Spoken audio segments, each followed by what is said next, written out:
شروع ہو رہا ہے الحمدللہ تیسرا باب. کون سا؟ پہلا جو ہمارا باب تھا کون سا تھا؟ دیکھ لو یار. ہاں یہ بات آپ نے اچھی کی ماشاءاللہ. باب المیاہ. میاہ کس کی جمع ہے؟ معاون کی، پانیوں کا بیان. دوسرا ہمارا باب تھا باب الآنیہ، برتنوں کا باب، برتنوں کے حوالے سے باب. اچھا تیسرا باب ہے باب ازالۃ النجاست و بیانہا، نجاست کو زائل کرنے کا طریقہ اور اس کے بیان کے بارے میں. نجاست کا بتانا کہ نجاست کیا ہے. ٹھیک ہے، اس حوالے سے باب ہے، اس میں اس طرح کی احادیث آئیں گی. اچھا اس سے قبل ہم یہ بتا دیں کہ پانی کو پاک کرنے کے کتنے طریقے ہیں. پانی کو پاک کرنے کے طریقے کیا ہیں؟ ایک تو یہ ہے کہ بو، اور جو ہم نے بتایا تھا تین چیزیں، بو، ذائقہ، کلر.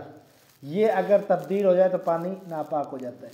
اگر یہ تبدیل نہ ہو، مثال کے طور پر یہ تبدیل ہو گیا اور اس میں کوئی قدرتی پانی تھا، اس میں زیادہ پانی آ گیا اور پھر بو ختم ہو گئی اور ذائقہ صحیح ہو گیا، تو اس کا مطلب ہے وہ پاک ہو جائے گا، استعمال کے قابل ہو جائے گا. دوسرا طریقہ یہ ہے کہ پانی بہت زیادہ مقدار میں ہے، ایک طرف سے کوئی نجاست گری ہے اور آپ کو پتہ ہے یہاں تک گری ہے، آپ نے وہ پانی نکال دیا اور باقی جتنا بھی وہ پاک ہوگا وہ ناپاک نہیں ہوگا. ٹھیک ہے. تیسرا یہ ہے کہ آپ پانی کے اندر کوئی ایسی چیز ڈالتے ہیں کہ جس سے پانی پاک ہو جاتا ہے، یعنی کوئی ایسی چیز ڈالتے ہیں جس سے، جیسے پھٹکی وغیرہ اس طرح کی چیزیں استعمال ہوتی ہیں، آپ نے ڈال دیا وہ پانی پاک ہو جاتا ہے. ٹھیک ہے. کیمیکل وغیرہ ملتے ہیں، جیسے آج کل کیمیکل سے ہی صاف ہوتے ہیں. آپ جو گٹر والا پانی ہے نا وہ صاف کر کے واپسی بھیجتے ہیں، بھائی پی لو. پریشان ہو گئے. گٹر والا واپسی نہیں آتا، وہ سمندر والا آتا ہے. سمندر والا کڑوا ہوتا ہے نا پانی، اس کو صاف کر کے بھیجتے. لیکن میں نے یہ سنا ہے کہ گٹر والا پانی بھی استعمال ہوتا ہے دوبارہ، واللہ عالم، اللہ ہی جانتا ہے. لیکن وہ خراب پانی نہیں ہوگا، باقی جو عام استعمال کا پانی ہوتا ہے نا، ہو سکتا ہے اس کو وہ صاف کر کے بھیجتے ہو مشینوں میں. سمجھ آ رہی ہے؟ یا پہلے والی بھی جاری ہے؟ آ رہی؟ شکر. اچھا آج حدیث ہماری کون سی ہے؟ 22 نمبر حدیث. ماشاءاللہ 22ویں حدیث پہ آ گیا. عن انس بن مالک رضی اللہ تعالی عنہ قال، انس رضی اللہ تعالیٰ عنہ سے روایتیں فرماتے ہیں، سئل رسول اللہ صلی اللہ علیہ وسلم، سوال کیا رسول اللہ صلی اللہ علیہ وسلم سے، عن الخمر، شراب کے بارے میں. تتخذ خلا، اس کو بنا لیا جائے سرکہ. قال لا، آپ نے فرمایا نہیں. صحیح مسلم کی روایت ہے. والترمذی، اور ترمذی نے بھی اس کو روایت کیا ہے. وقال حسن صحیح، امام ترمذی کہتے ہیں یہ حدیث صحیح حسن ہے. ٹھیک ہے. اچھا مسئلہ کیا ہے؟ شراب نجس ہے. کیا ہے؟ ناپاک ہے، اس لیے بیان کیا انہوں نے شراب کو یہاں پر. اچھا اس میں مسئلہ کیا پوچھا گیا نبی صلی اللہ علیہ وسلم سے کہ شراب کو اگر سرکہ بنا لیا جائے. شراب حرام بھی ہے اور نجس بھی ہے. اور حرام کیسے؟ کہ چاہے اس سے نشہ آئے نہ آئے لیکن حرام ہے. ٹھیک ہے. شراب ہے نا، اگر بندہ تھوڑی سی پیتا ہے شراب تو نشہ نہ بھی آئے لیکن پھر بھی حرام ہے، تھوڑی سی بھی حرام ہے. نبی علیہ الصلوۃ والسلام کے فرمان کے مطابق مفہوم ہے حدیث کا کہ جو بھی دماغ کو جو چیز گھما دینے والی ہے اس کا تھوڑا بھی حرام ہے. بندہ یہ کہ یار میں نے تھوڑا سا پیا ہے، اس سے تو نشہ نہیں آتا. بھائی ہے تو شراب نا، تھوڑا پیے یا کھانسی کے لیے پیتے ہیں. کیا طریقہ ہے؟ کھانسی کے اتنے شربت کھاتا، ہائیڈرلین لے لو وہ پی لو یار. نہیں اور کتنے نام بتاؤں، وہ لسٹ آ جاتی ہے. ایسی فائل ہے بہت. وہ آج کل جو ہے نا وہ ٹک ٹاک بنایا ہوا ہے، وہ ٹک ٹاک بنایا ہوا ہے، اس پہ کھانسی کے شربت ہوگی. ایک دو میں ٹک ٹاک دیکھے، اس میں لائن سے شربت آ رہا ہے، ایک جا رہا ہے، دوسرا آ رہا ہے، تیسرا آ رہا ہے، چوتھا آ رہا ہے، سارے کھانسی کے، بچوں کے الگ، بڑوں کے الگ. عجیب ہے یار. اور پھر شاید بھی تو ہے نا. اچھا تو شراب کیا ہے؟ حرام ہے، نجس ہے. نبی علیہ الصلوۃ والسلام سے کیا پوچھا گیا؟ اس کو سرکہ. سرکہ کس کو کہتے ہیں؟ سرکہ پانی کے اندر انگور یا کھجور ڈالنا، پانی کے اندر اتنی مقدار میں ہو کہ وہ سالن کی طرح ہو جائے. کیسے ہو جائے؟ سالن کی طرح. اب شراب کی تاثیر ختم کرنے کے لیے کچھ ان کا کہنا تھا کہ ہم جو ہے نا اس کے اندر کوئی زیادہ ڈال دیں یہ کھجورے وغیرہ اس طرح کوئی اس کو سرکہ بنا کے اس سے نشہ ختم ہو جائے اور پھر ہم اس کو کھانے کے طور پر استعمال کریں. نبی علیہ الصلوۃ والسلام نے فرمایا ایسا بھی درست نہیں، ایسا بھی نہیں کرنا. اصل میں تو وہ حقیقت میں شراب تھا، شراب کو استعمال کرنا ہی نہیں ہے. تو پہلے دور میں ایسا ہوتا تھا کہ نشہ دینے کے لیے شراب استعمال کیا جاتا تھا. جیسے ڈاکٹر ہیں نا، پہلے حکیم ہوتے تھے، شراب پلاتے تھے بھائی نشہ آ جائے تو پھر زخم اور کٹ کا زیادہ احساس نہیں ہوتا تھا. تو علماء کے ایسے واقعات موجود ہیں، انہوں نے کہا ہم شراب نہیں پئیں گے، جو بھی ہو جائے ہم شراب نہیں پئیں گے. تو شراب جو ہے نا کیونکہ حرام ہے تو اس لیے جو ہے نا کسی بھی چیز میں اس کو استعمال نہیں کر، دوائی کے طور پر بھی استعمال نہیں کرنا چاہیے. جہاں تک نبی صلی اللہ علیہ وسلم منع کر دیا کہ اگر کوئی چیز اس میں داخل کر کے ڈال کے اور اس کو تبدیل بھی کر دیا جائے، اس سے نشہ بھی ختم ہو جائے، پھر بھی استعمال نہیں کر سکتے. اب بات یہ ہے کہ شراب کی حرمت جو ہے نا قرآن مجید میں بالکل واضح ہے، قرآن مجید میں بالکل واضح ہے. شراب کے لیے پہلے کیا حکم دیا گیا قرآن مجید میں؟ پہلے حکم یہ دیا گیا کہ تم لوگ جو ہے نا مسجد کے قریب نہ آؤ،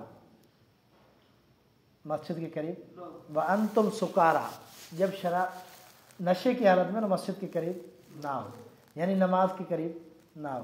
اب وہ شراب تو چلتی تھی، نشہ بھی چلتا تھا، لیکن نماز سے پہلے وہ نہیں کرتے تھے. جب ٹھیک ٹھاک ہوتے پھر نماز کے لیے آ جاتے. تو یہ کیوں حکم دیے گئے؟ یہ اس لیے دیے گئے کہ اس معاشرے میں بہت زیادہ شراب تھی، بہت زیادہ عام تھی شراب. تو اس لیے حکم دیا گیا کہ آہستہ آہستہ اگر حکم آئے گا تو پھر یہ حرام ہی ہو جائے گی، پھر لوگوں کو بھی سمجھ آ جائے گی.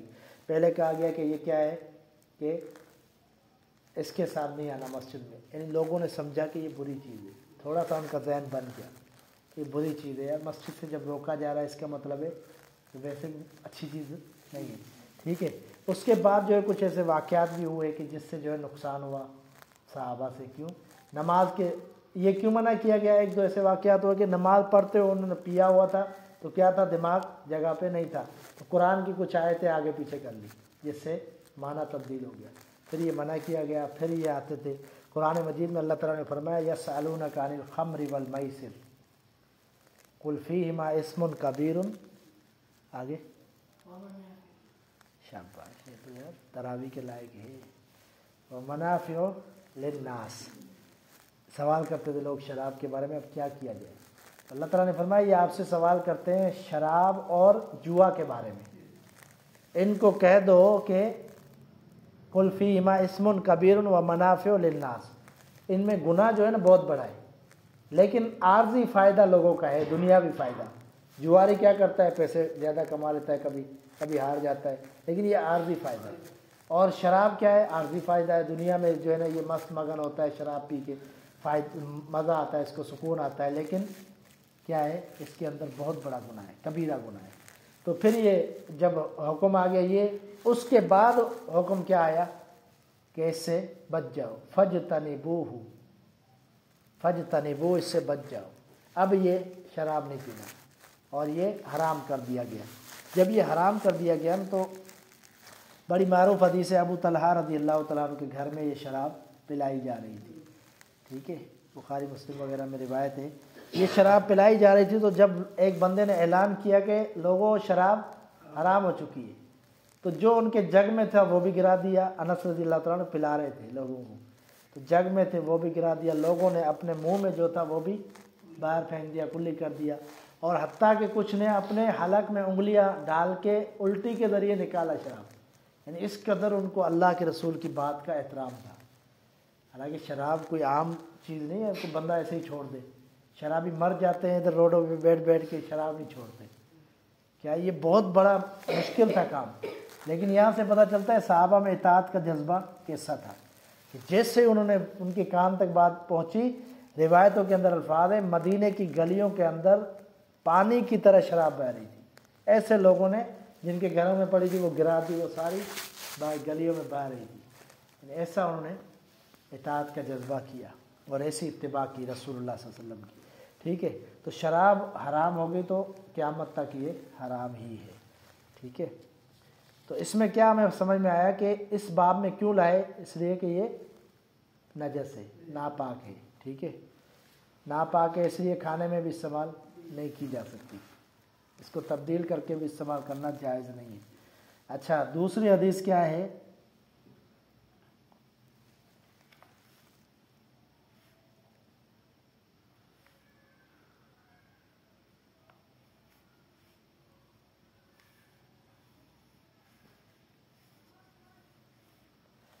شراب کس چیز سے بنتی تھی اس دور میں؟ نبی صلی اللہ علیہ وسلم کے دور میں کس سے بناتے تھے؟ انگور، کھجور، کشمش وغیرہ۔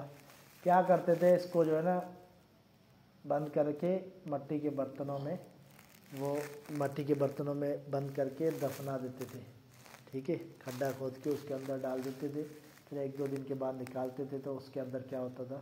نشے والی تاثیر پیدا ہو جاتی ہے، ٹھیک ہے۔ تو ایک طرح سے سمجھو یہ ہے تو ساری چیزیں حلال ہیں، لیکن کیونکہ ان میں نشہ پیدا ہو گیا اس لیے ان کو حرام قرار دے دیا۔ ویسے تو حلال چیزیں بھائی، کشمش سے کون منع کرتا ہے؟ انگور سے کون منع کرے گا؟ کھجور تو بڑی بابرکت چیز ہے، ٹھیک ہے۔ اچھا، آگے جو حدیث آ رہی ہے، ایک ہی حدیث ہم پڑھتے ہیں پھر سفیان کو چھوڑتے ہیں، پریشان ہو گیا۔ وعنہ رضی اللہ عنہ، انس رضی اللہ تعالیٰ عنہ سے روایت ہے، کیا ہے؟ اس حدیث میں نام نہیں ہے، کیا نہیں ہے؟ یہ دیکھو، یہ دیکھ رہے ہو کیا لکھا ہوا ہے؟ وعنہ رضی اللہ عنہ، نام نہیں ہے۔ پچھلی حدیث میں کیا ہے؟ نام ہے، یہ کیا ہے؟ ان انس بن مالک، ٹھیک ہے، پچھلی میں نام ہے۔ جب انہو کا معنی کیا ہے؟ ہو کا معنی ہوتا ہے اسی سے، یہ ہو ضمیر ہے، ہوا ضمیر معنی وہ جس نے پہلے روایت کی ہے وہی ہے۔ تو انس رضی اللہ تعالیٰ عنہ سے مروی ہے، فرماتے ہیں لما کان یوم خیبر، ہے جب خیبر کا دن تھا، امر رسول اللہ صلی اللہ علیہ وسلم ابا طلحہ، نبی علیہ الصلوۃ والسلام نے ابو طلحہ کو حکم دیا، کیا حکم دیا؟ فنادا، اس نے آواز لگائی، کس نے؟ ابو طلحہ نے۔ ابو طلحہ نے آواز لگائی، ان اللہ، بے شک اللہ تعالیٰ، ورسولہ، اور اس کا رسول، ینہیانکم، تم لوگوں کو منع کرتے ہیں، اللحوم الحمر الاہلیہ، گھریلو گدھے کے گوشت سے، انہا رجسن، بے شک وہ پلید ہے، ناپاک ہے۔ صحیح بخاری مسلم کی حدیث ہے۔ اس میں کیا ہے کہ نبی علیہ الصلوۃ والسلام نے خیبر کے موقع پر گدھے کو حرام قرار دیا تھا، اس سے پہلے حلال تھا، اس سے پہلے کیا تھا؟ اس سے پہلے حلال تھا، ٹھیک ہے۔ لوگ گدھے کا گوشت کھاتے تھے، حلال تھا تو کھاتے تھے نا بھائی۔ ابھی بھی ہوٹلوں میں چھاپے مارتے ہیں، وہاں سے گدھے کے گوشت نکلتے۔ گدھا تو چلو کھا لو، پہلے حرام تھا، کتا تو نہیں کھاؤ نا، کتے بھی کھا لیتے ہیں۔ کیا کرتے ہیں؟ کتے بھی کھا لیتے ہیں۔ جو بھی آتا ہے چل بھائی، پکڑا تو نہیں گیا نا، چلا وہ کام۔ جب تک پکڑے جاؤ گے تو وہ ٹیکس دینے کے پیسے بھی نکل جائیں گے۔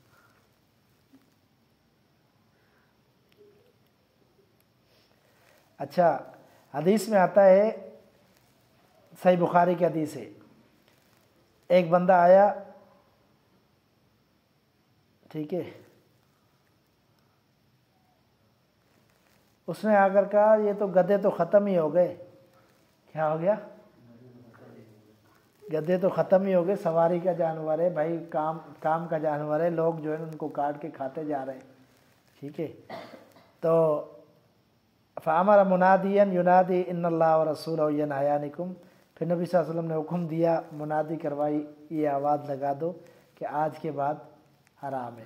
فاکفئت القدور وانھا لتفور بالحمر، وہ جو ہانڈیاں تھی نا وہ انڈیل دی گئی۔ کیا کر دیا گیا؟ انڈیل دی گئی، اور ان کے اندر کیا پک رہا تھا؟ گدھے کا گوشت۔ یعنی اس وقت پکا رہے تھے، جب حکم آیا تب کیا کیا؟ ہانڈیوں کو انڈیل دیا۔ یہ نہیں کہ چلو یہ کھا لیتے، نہیں۔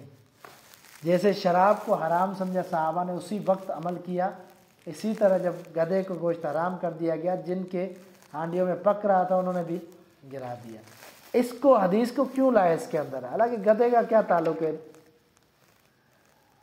اس باب سے؟ گدھے کا کیا تعلق ہے؟ یہ بھی پڑھنا ضروری ہوتا ہے کہ باب کے اندر حدیث کیوں لائے، اس لیے حدیث لائے فَإِنَّهَا رِجْسٌ، اس کے اندر ہے کہ یہ پلید ہے، کیا ہے؟ تو باب کون سا چل رہا ہے؟ نجاست کا بھی ذکر کر رہے ہیں اور اس کو ختم کرنے کا طریقہ بھی بتا رہے ہیں۔ تو اس میں یہ ہے کہ یہ گدھا پلید ہے، ناپاک ہے جانور، تو اس کو منع کر دیا گیا، حرام قرار دے دیا گیا، تو اس لیے یہ حدیث اس باب کے اندر لائے۔ آگے انشاءاللہ ہم پڑھتے رہیں گے اللہ نے جب تک چاہا۔ سبحانک اللہم و بحمدک اشہد ان لا الہ الا انت استغفرک و اتوب الیک۔